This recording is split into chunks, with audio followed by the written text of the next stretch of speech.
الرحيم الحمد لله رب العالمين بارئ الخلائق أجمعين والصلاة والسلام على أشرف الأنبياء والمرسلين المبعوث رحمة للعالمين شفيع المذنبين وحبيب قلوب الصادقين سيدنا ومولانا أبي القاسم محمد اللهم صل على محمد وعلى أهل بيته الأطيبين الأطهرين الهداة المهديين ولعنة الله على أعدائهم أجمعين. بسم الله الرحمن الرحيم. فقد قال علي بن أبي طالب أمير المؤمنين: هلك في اثنان، محب زال ومبغض قال. صلوات الله محمد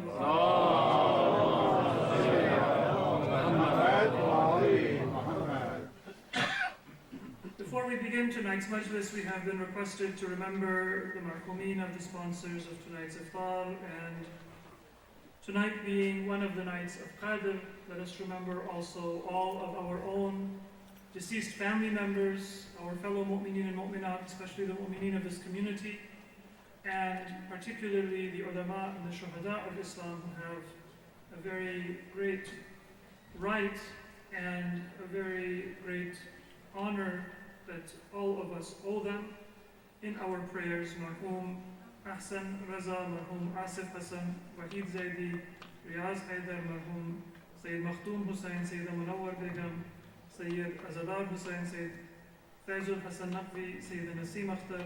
For all these marhumeen and all other marhumeen, please recite Surah Fatiha.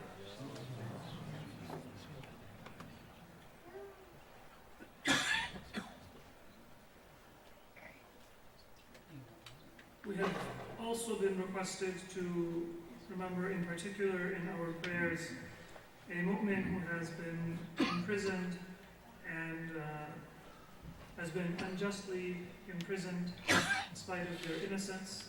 We pray to Allah subhanahu wa ta'ala for this mu'min who has requested our du'as, and for all others who have been detained or imprisoned without cause in this country or anywhere in the world. Allahumma fukka kulla asir, Allahumma rudda kulla gharib. Sallu ala Muhammad.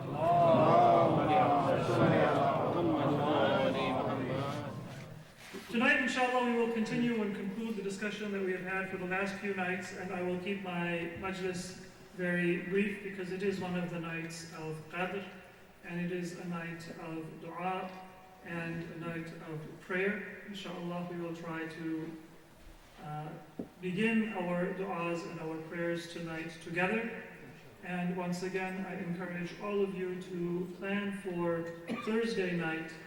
That is a especially important night for two reasons. One, it is Laylatul Jumu'ah, which is the most important night in the Islamic commemoration. Our day of dua and remembrance of Allah is Friday. And that also happens to be Laylatul Qadr and the most significant of the nights of Qadr. That is a blessing that Allah subhanahu wa ta'ala has given us. If you are able to take off work, if you have work the next day, or if you are able to go a few hours later on Friday and spend the entire night or a good portion of that night in ibadah, then that is a gift from Allah subhanahu wa ta'ala. Those of you who may have school or other commitments or work commitments that you're not able to avoid, then whatever time you are able to give in dua, make the effort to make the most of it. Prepare for it ahead of time. Make a list of people that you want to make du'as for. Make a list of things that you want to ask Allah subhanahu wa ta'ala for yourself and for your families, so that even if you're only able to give an hour or 2 hours, then you make the full use of that time and of that opportunity. And a particular message for parents. Many times we have du'as for our children.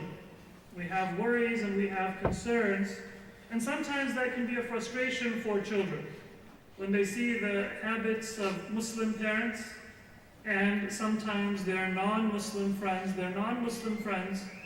Their parents may be much more easygoing.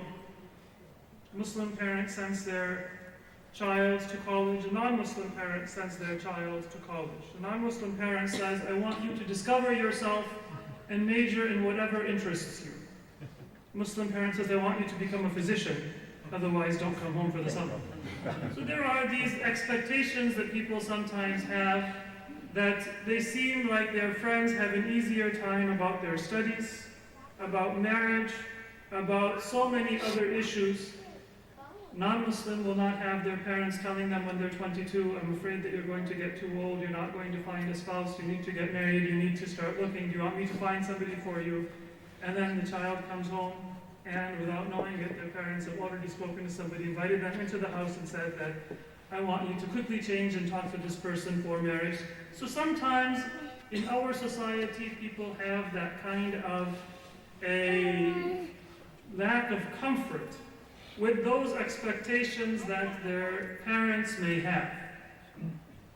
Now there is a blessing that is in even that overprotective, that over-concerned habit that our Muslim parents often have. The benefit is that this is because those parents have a greater stake in the interests of their children.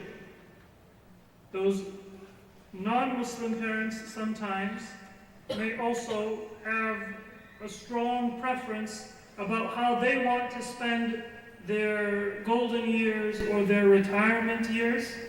But that same Muslim parent who may be frustrating in their concern, in their constant advice and reminder, is also much more likely to sacrifice their own comfort and their own retirement to look after, to help, to take care of, to babysit their grandchildren and their families. So there is a benefit that comes from that concern. It is a sign of love. It is also a sign that those parents recognize that the human being is a spiritual and not just a worldly being. And so they don't just want their children to be happy. They don't just want their children to live a comfortable life, but they want their children to be able to accomplish a certain spiritual goal. And because they are looking at a longer horizon, an eternity, and not just a few decades of worldly life, naturally their concern is also going to be much greater. But there is also a message that parents should remember. And this is that every time you are concerned about your children, if you express that to them, then eventually they are going to become accustomed to what you say. And the value of your advice will naturally begin to be reduced. There is a law of diminishing returns. And that is because it's human nature, when we get used to something, not to think that it is special. Make a habit of bringing somebody a gift. If you work, bring a coworker a cup of coffee without them asking for it. Eventually that will become a habit. And then if you don't do it one day, they might ask you, why didn't you do it today? So that habit means that a favor is almost converted into a right. It's human nature, and it's an exceptional person who appreciates a favor the 20th time the same way they did the first time, and appreciates it after 100 times the same way they did when you first started doing that favor. Advice is the same way. And so a very important message for our parents is that you don't want to always preach to your children, and you don't want to always express to them your hopes, your concerns, and then sometimes your worries or your disappointment if there may be certain things that you are worried or even disappointed in.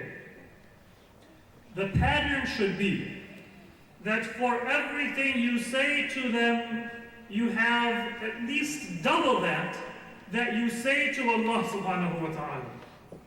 That is one way to maintain a balance. If I have a hope for my children, then before I say anything to them, I should pray to Allah to give me the tawfiq and to give them the tawfiq and the grace to be able to live a pious life.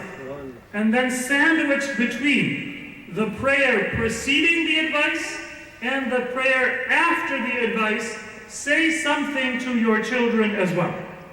But then remember, if you want to know what is going to be influential, if you earn your money through halal means, then that is going to be much more influential in ensuring that your children have a good life than anything you may teach them about financial planning or job security or what kind of career to have.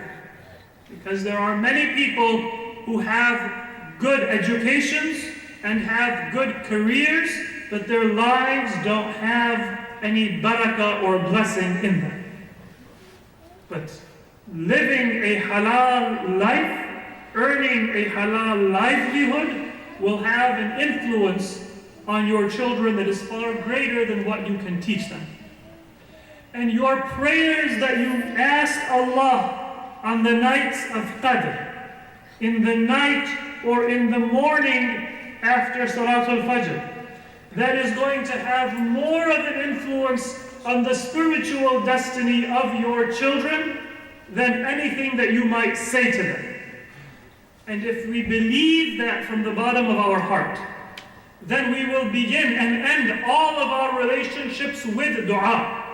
And if you begin and you end your relationship with dua, then sometimes that anger, that frustration, that negativity or cynicism that comes in our voice when we're talking to others, that will disappear.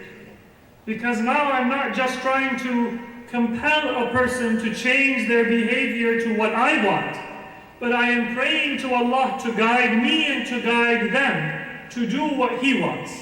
And Allah is muqallibul qulub wal absar. Allah has power over the hearts, over our conscious minds and over our subconscious minds and our desires. And if Allah desires to guide someone, then there is no other worldly force or temptation or shaitan that can misguide them. That is one way to have an effective relationship where you don't just leave others to their own devices and say, do whatever you want. But you also don't become so overwhelmed by your responsibility that your words lose their effect or have the opposite effect. Tonight is one of those nights of dua. Thursday night, the 23rd Eve of the month of Ramadan, is the most important of those nights in the entire year. And so think about what prayers you have for your children, what prayers you have for your families, what prayers you have for all of those who have shown you a kindness from when you were a child until this point in your life. Your parents, your grandparents, your teachers, those who were a good influence on you. And then pray for all of those things that are important for a believer to remember and to pray for. Sallu ala Muhammad wa alihi wa sallam. And of course, our most important prayers are for Ahlul Bayt alayhimus salatu wassalam, for the appearance of the Imam of our time, Hujjat ibn al-Hasan al-Askari alayhi salatu wassalam. And to pray for Allah to make us like our Imams. Tonight is the night of the martyrdom of Imam Ali.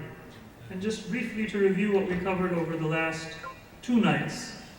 One point we made is that Imam Ali has said that 2 groups of people will be destroyed on my account. One, muhibbun ghal, a lover who goes beyond the limits in his or her love. وَمُبْغِضٌ قَالَ, an enemy who goes beyond the limits in their anger and animosity towards you. There is a balance that we are to maintain in our relationship to Ahlul Bayt. And this is a very important point because it is the nature of shaitan that when he tempts, he sometimes tempts by trying to convince you not to do what is right. Don't pray. But then when shaitan sees that you are not going to be tempted by rejecting what is wajib, he tempts you by saying, do what is wajib, and then think that you are somebody special. And as a believer, we are safe to a large extent from that first type of temptation. If somebody puts a glass of wine in front of many of us, then we would be disgusted by its smell and by the look of it. Many of you may have that experience. You're sitting in an airplane, the person sitting next to you orders alcohol to drink, and you just can't wait to leave your seat because you don't want to be in the presence of alcohol. So shaitan is not then going to be able to tempt you by saying, take a sip of alcohol. But what he will tempt you by is by saying, become arrogant in your obedience to Allah without even realizing it. So for those who are lovers of Ahlul Bayt, they are safe from that temptation of abandoning Ahlul Bayt. But then shaitan comes and says, in your love of Ahlul Bayt, express it in a way that is not in accordance with the practice of Ahlul Bayt. I mentioned that one issue that has come is this belief that Imams are not born, but that they are revealed, like the Quran is revealed. There is a nuzul or a zuhur of the Imams. And the answer to that is that this is not an issue that we should be discussing. It is a distraction. It is not our concern to say whether the Imam's deeper essence was revealed from on high to this world in a particular way or in some other way. It is above our pay grade and we should not be distracted by it. We do believe that the Imams had the divine light and the nur of Allah with them, but it was a created light. They are marboob, not Rabb. They are makhluq, not khaliq. So they were created and they had that light. But the miracle of Ahlul Bayt is that that light was brought in human form, and that it was given life, and it was born, and it died as a human being. That is the perfection. That is what we find in the Quran, in the description of the lives of the prophets and Ma'sumeen. That is what we find in Ahadith, and that is what we find in the words of all of our ulama. Now for some people they might say it's a small issue. Let everybody say what they want, let everybody believe what they want. They say that this is a matter of my aqidah, or my aqidat, and so I don't need to judge it. But true aqidah and aqidat is that which you measure against the standards that Allah subhanahu wa ta'ala himself has brought, which he has taught to the Prophet. That is an aqidah and a belief and a doctrine that will bring you closer to Ahlul Bayt. If I make up my own aqidah and I say this is what my heart tells me, then in effect what I am saying is I don't need a prophet. I don't need an imam. I don't need a leader. And therefore I am my own prophet and imam. And eventually a person reaches a place where they become their own Lord. They begin to, without even realizing it, worship their own desires. The one thing that Islam wants to take us towards is towards a recognition that our humanity is best honored if we connect ourselves to the infinite grace that Allah subhanahu wa ta'ala has revealed to humanity through the religion of Islam, through the teachings of all of the prophets, and through the lived example of the Prophet and his progeny. And don't ever underestimate the value of that lived heritage. I'll just give you one example. Anywhere in the world, if you go, you will find that there is ignorance, there is prejudice, there are various excuses and reasons that people have to divide themselves up into different groups. Legitimate grievances and sometimes made-up grievances. Tragedies that took place sometimes hundreds of years ago are still alive and can cause wars today. Not in the backward parts of the world. Yugoslavia was in the heart of Europe, and yet it was torn apart by animosities from centuries ago. In our own country, much of the violence that we are seeing, much of the hatred that we see in this country, it comes from after the Civil War, more than 150 years ago. Many of the people who are so emotional about these racial issues in this country, their ancestors were in Europe when the Civil War was taking place. But they still have a loyalty to one side or another, and they are emotional about the statues and about the symbols of that war. Even in the most civilized and the most educated and the wealthiest countries in the world, we find that there is divisiveness and there is prejudice that exists. And it's not just on one side. There are various forms of prejudice, various forms of aggression on all sides. The Democratic primary among progressives is a good example where you had supporters of two different candidates at each other's throats, leveling accusations and unable even to have a constructive conversation that was just a little while ago. And among all of those different forms of prejudice, it is truly a miracle, and one of the greatest miracles of Ahlul Bayt, that you find so much hatred directed to the lovers of Ahlul Bayt. A war fought under foreign instigation, but in which more than 1 million people in Iraq and Iran were martyred and killed unjustly, many of them civilians. The injured, those who were affected by chemical weapons, they are still suffering even today. And then one after another acts of terrorism and aggression in Iraq that we are witnessing even until our own time. And just because of the love of Ahlul Bayt, you find that the people who have suffered the most find it in their hearts to volunteer their own lives to defend the cities that are the symbols of other schools of thought. They will forgive those who may at one time have supported or even been among their oppressors. And if you go for the ziyarah of Imam Hasan alayhi salatu wassalam,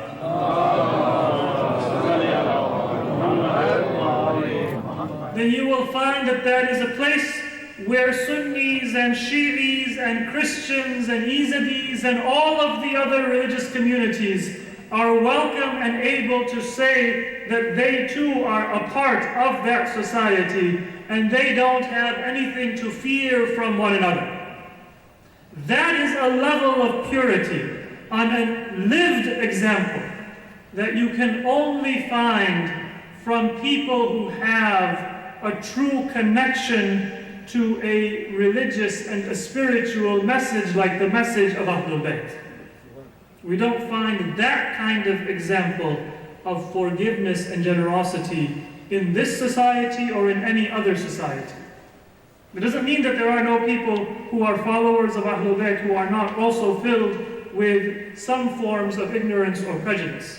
What it means is that we have a lived example of the potential of the love of Ahlul Bayt to transcend any kind of human injury or oppression, to heal any kind of wound. And that is what we aspire to.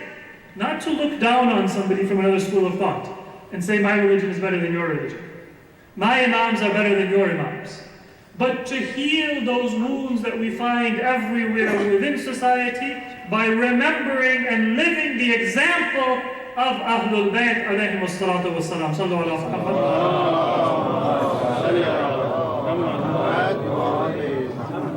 I mentioned yesterday the reason why we care about bid'ah, the reason why we care about the true teachings of Islam and why we oppose the false teachings of Islam is that there is no act of aggression or oppression that takes place except that it is preceded by words of injustice or oppression. The first civil war in Islam took place in the time of Imam Ali, when people rejected his unanimous bay'ah by the Muhajirin and Ansar, and they said that we are going to try to seek vengeance for Caliph Uthman. But the seeds of that civil war did not start from that time. If you want to see when was Islam militarized, when did the language of security take precedence over the language of purity, then you will say that the battle of Jamal and the battle of Safin and the battle of Nahrawan began in Saqifa and not 30 years or 25 years after the death of the Prophet. Because that is when the words of the Muslim Ummah became politicized and became abused. You might say, well, that is their belief, this is our belief. But if you don't take a stand when the words are corrupted, then it will not be long before the actions also are corrupted. And injustices will be done, and blood will be shed. What we are witnessing in the world today is the result of people not appreciating that words have an effect that is just as strong and even stronger than actions. And that is why, in this society that is very concerned about freedom of expression, they say Muslims are backwards because they don't want to see their prophet caricatured or cartoons made of their prophet. Those people who defend freedom of speech in that way, take a cartoon of your president and make those cartoons that were made about Prophet Muhammad, about the President of the United States. Don't ever try this. This is a thought experiment. Those offensive cartoons that were made about the Prophet, make them about your president, and you will get a visit from the Secret Service. You are not allowed to joke about any aggression or violence about the president, because you might not actually have an intention of carrying it out. You just draw a hat and put a bomb in that hat. The same cartoons that were made about the Prophet, about the president. Why is there a limitation on freedom of speech? I'm not criticizing it. The reason is that this society says that we don't want to open a door that might eventually result in the prestige or the honor of that position being compromised. The logic is not that when a comedian makes a joke, somebody really thinks that they are going to try to assassinate their president. The logic is that this is a position which is important enough to our society that we have to be careful and we have to prohibit and even criminalize any kind of compromise on the honor of that position. Now, this is a separate matter that for some societies, their political leaders are that important, and that is the right of every society to determine that. But for Muslims, our religious leadership is more important to us than our political leadership. Because politics is just a means to organize society. It is not a purpose for somebody to live and to die. But religion represents our deepest ideals and our deepest values. That doesn't mean that Muslims should be unable to contain themselves and maintain their decorum and dignity if somebody insults the Prophet. But nobody should say that Muslims are backwards for being offended. And nobody should say that Muslims are uniquely unable to understand freedom of speech when they consider the honor of the Prophet to be more important than anything else. When every society has certain things it considers sacred. At the very least, Muslims consider things sacred that are worthy of sanctity.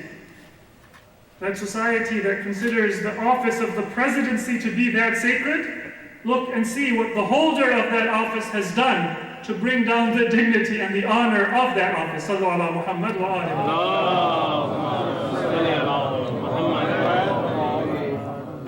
the most important thing that we get from Ahlul Bayt is that we have heroes, we have role models that will be able to be an inspiration for us at every moment in our life. Some people have actors and actresses that are their heroes. Some people have sports figures that are their heroes. They have endurance, they have strength, they're able to accomplish certain things. Some people may have scholars or academics or novelists or artists who are their heroes. Some people have politicians who are their heroes. Some people have religious figures who are their heroes. But their religious figures also are people who have reached a certain level of religious knowledge or piety or strength. Imagine if you have a hero who is himself or herself fallible and made mistakes. If somebody's hero is a person like Khalid ibn Walid, then you can't blame that person for sometimes falling short. Because Khalid ibn Walid was a person who for every one good deed they did 10 evil deeds, committed many crimes. That is the nature of fallible human beings. But it is the blessing of the followers of Ahlul Bayt that we have role models in any area of life that you look. They are there to inspire and guide. There is never a point where you can say that you have reached their level or you have gone beyond their level. And that is a gift that Allah subhanahu wa ta'ala gives a person, to be able to have that kind of a role model that is always there for guidance. Yesterday I mentioned the example that everyone has a capacity, and to explain that a little bit more in depth, there are two concepts that are important for us to understand that affect our actions. One is the concept of akhlaq, and one is the concept of adab. Adab is your outward character.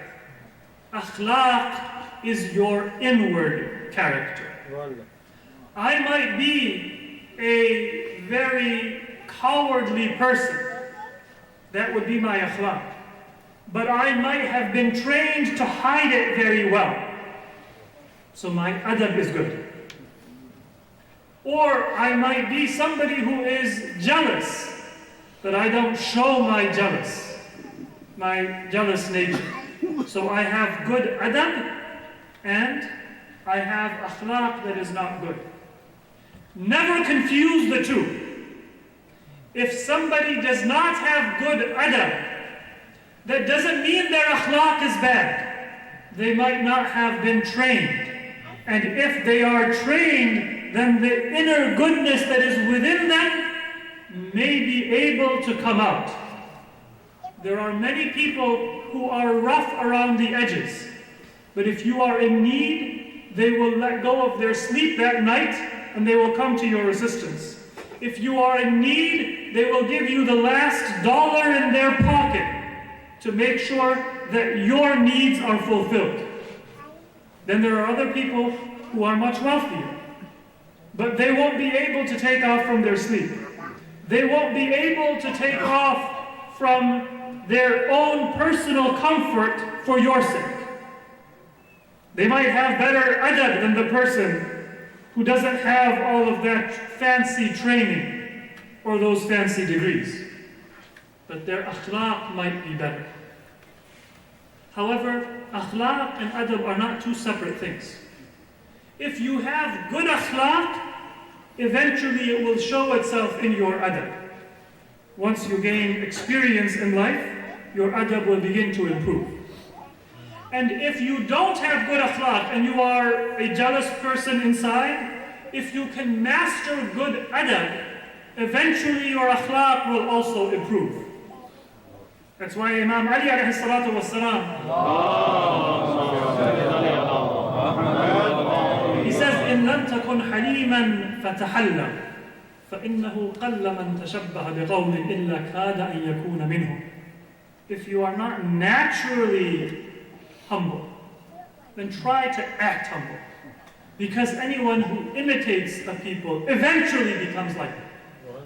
That is why we love Ahlul Bayt. Because we are filled with sins and shortcomings. But if we love Ahlul Bayt, over the course of our life, we will become like them. If we make that effort or that attempt. And sometimes the question comes, the issue arises for many of us, that we think that we have reached a good state. We pray, we fast, we do our ibadat. This is where it is important to look towards Ahlul Bayt. So we always think that we are doing better than we have done in the past. Once again, because this is a very important point. The greatest divisions that I have seen in Muslim communities is because people do not feel a need to be connected to other members of their community. If you go to different masajid, then you will find people, do you go to the masjid? No. Why? Because I was getting iftar, somebody scolded me for taking too much food and they said, when are you going to stop eating? You don't contribute and yet you eat this much iftar. They're rude to me, I'm not going to go. That is wrong. People should not do that. But the masjid or the center is not about whether people scold you or not. If anything, if you are like Ahlul Bayt, then you will go more often to that masjid to tell people that good akhlaq is also found among Muslims. Sometimes people say that I don't go because my children get scolded. They were making noise and it was just a small frustration and somebody yelled at them. That's wrong. People should not yell at other people's children. Children are not always able to be controlled. I have children myself and they're going to come to the masjid for the closing days of the month of Ramadan. And honestly, when my children are here, the youngest one especially, I always am fearful that they will do something or say something that I will be embarrassed about. People should not insult children. But I swear to Allah, if somebody slaps my child, I will tell that child, learn to respect the masjid. I would not have done that, but that was a member of the community. I'll make it up to you, but we're still coming to the masjid. Because the masjid is more important to me than a single unpleasant experience. We can make it up. We have to fix it. It's not to justify it. But if an uncle or an auntie or a masjid has one unpleasant experience in it, then it is a matter of our priorities. Then it is a matter of what we want to train our children. Do we train them to say that when I have been oppressed, I take my ball and I go home? Or do we train them to say that we are going to stay and we are going to improve and we are going to fix? The one thing that is most surprising to me about the life of Imam Ali is that the Ummah told him in so many words, we don't want your guidance. We don't want your Quran. We don't want your leadership. We have our own ideas about what we want to do. And Imam Ali still showed up at the court of the first caliph, and the second caliph, and the third caliph, and he gave them advice, and he told them what is the proper course of action, even when they were not willing to listen. The words of Imam Ali were that I came to Uthman and I advised him so much that I was afraid that Allah would say, why did you show so much concern for the well-being of Uthman when he was one who oppressed you? I felt that I had gone beyond the limit, and this is the sincerity of the Imam that he is expressing. That even those who did not take my advice, I came to them. Because the well-being of the Muslim Ummah is more important to me than if somebody insults me. If somebody says a bad thing about Imam Ali. And yet we are Shia, and we find that I go to the masjid and somebody tells me I can't recite a Marsiya, we've had enough time, all right, I'm going home, I'm not going to recite anymore. Somebody tells me that, Maulana Sahib, I would like you to say, this is also not necessarily good practice. But people often, they will say that you need to say this in your speech. Generally, you should not do that. But if I say that, all right, I'm not going to give a speech because people are telling me that they know more about what my duty is. I'm not going to recite a Noha, I'm not going to recite a Marsiya, I'm not going to join the Sunday school, I'm not going to donate, I'm not going to volunteer, because I feel personally that I have been insulted. Then am I a follower of the seerah of Imam Ali? Or am I a follower of the seerah of some other groups that separated themselves and were not concerned with the greater interest of the Muslim Ummah? There is nothing more admirable in my mind than the sacrifice that Imam Ali gave on this level. And to emphasize how unique this attribute is, every other fadila of Imam Ali, people forged a false fadila for other companions to try to equal it. We say that Imam Ali was allowed to go into the masjid without having to do ghusl. People forged a hadith that others were also allowed to have a door or a window into the masjid. We have a hadith that Imam Ali used to serve the orphans and the needy at night. There are other ahadith, many of them forged, that this other companion was equal to Imam Ali in that regard. So many ahadith were forged. But nobody could even forge a hadith that there was somebody who was oppressed like Imam Ali, who was insulted like Imam Ali, who was told, we have no need of you, like Imam Ali was told, and who said, still I will come and I will guide. Still I will come and I will teach. Still I will come and I will correct the mistakes that you have made for the greater interest of the Muslim Ummah. That was a burden that was very difficult for the Imam to bear. And this is why nobody else could even forge a false claim about anyone else to equal it, because no one else could even pretend to do what Imam Ali did. But it was a difficult burden. And this is where we will move now to the remembrance of the musibah of Imam Ali.